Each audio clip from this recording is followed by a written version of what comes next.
आइए पहले breathe 2024 inch के डिस्टोपियन भविष्य पर ध्यान दें, जो एक आकर्षक पुस्तक है जो एक ऐसे समाज में स्थापित है जहां ऑक्सीजन एक वस्तु है।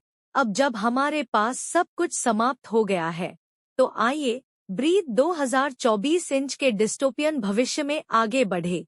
इसकी कल्पना कीजिए, यह वर्ष 2024 आ गया है, लेकिन यह उस तरह का वर्ष नहीं है जिसका सामना आपने अतीत में अपने अनुभवों के आधार पर किया होगा।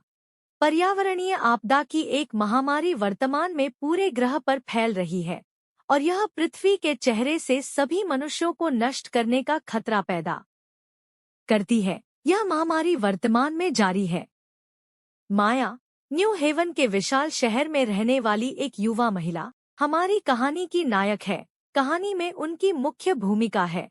हम जो कहानी बता रहे हैं वह मुख्य रूप से नायक के रूप में माया पर केंद्रित है। उन लोगों के लिए शुद्ध हवा खरीदना संभव है जो इसे प्राप्त करने के लिए पर्याप्त भाग्यशाली हैं। लेकिन इस महानगर में अधिकांश लोग दम घुटने वाले धुंध और घातक विषाक्त पदार्थों के खिलाफ अपने जीवन के लिए लड़ रहे हैं। अपनी बीमारी के कारण माया के छोटे भाई को खतरनाक हवा में सांस लेने के लिए मजबूर होना पड़ता है, जिसके परिणामस्वरूप उनके फेफड़ों को काफी नुकसान होता है। माया का भाई इस बीमारी से पीड़ित है। इसके परिणामस्वरूप माया के जीवन में महत्वपूर्ण सुधार होता है, जो एक सकारात्मक विकास है।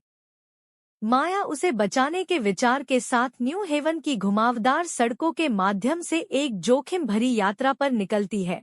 वह अपने उद्देश्य को प्राप्त करने के लिए जो कुछ भी करना पड़ता है उसे करने के लिए दृढ़ संकल्पित है और वह रास्ते में कोई भी जोखिम लेने में संकोच नहीं करती है। शहर की अपनी जांच के दौरान वह विभिन्न प्रकार के लोगों के संपर्क में आती है, जो उस स्थान पर पाई जाने वाली विविधता का प्रतिबिंब है। आम लोग जो अपनी जरूरतें पूरी करने के लिए संघर्ष कर रहे हैं, उन्हें इस श्रेणी में शामिल किया गया है। साथ ही स्वार्थी व्यवसायी भी हैं, जो आम आबादी की पीड़ा से लाभ उठाते हैं। इस श्रेणी में वे व्यक्ति शामिल हैं जो इन दोनों श्रेणियों में आते हैं। उनमें से कुछ ऐसे हैं जो विद्रोही हैं, जो तानाशाह के अधिकार के खिलाफ लड़ रहे हैं। माया शहर के मुख्य व्यावसायिक क्षेत्र में अपनी जांच जारी रखती है और जब वह ऐसा करती है तो वह प्रदूषण की उत्पत्ति और उन व्यक्तियों के बारे में कई गंभीर रहस्यों का पता लगाती है जो यह सुनिश्चित करने के लिए पर्दे के पीछे काम कर रहे हैं कि यह उस राज्य में मौजूद रहे उस समय के दौरान जब वह अपने भाई की बीमारी का इलाज खोजने की कोशिश कर रही है।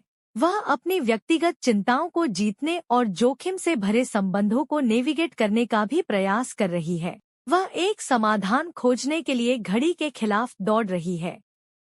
हालांकि वह एकमात्र व्यक्ति नहीं है जो माया की खोज में मदद कर रही है।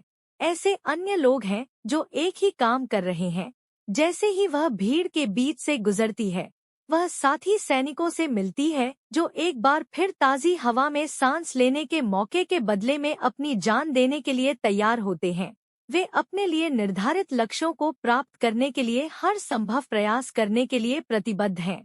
एक प्रतिरोध आंदोलन के गठन में उन व्यक्तियों के विविध समूह का एक साथ आना शामिल है जिनका सामान्य उद्देश्य परिवर्तन लाना और वर्तमान प्रणाली को बाधित करना है। आंदोलन सामूहिक रूप से इन व्यक्तियों द्वारा एक साथ काम करके बनाया जाता है। इस तथ्य के कारण कि इसे कई बाधाओं के बावजूद बनाया गया था, ब्रीथ 2024 इंच गीत आशावाद, दृढ़ता और दृढ़ संकल्प के मूल्यों का एक उत्कृष्ट चित्रण है।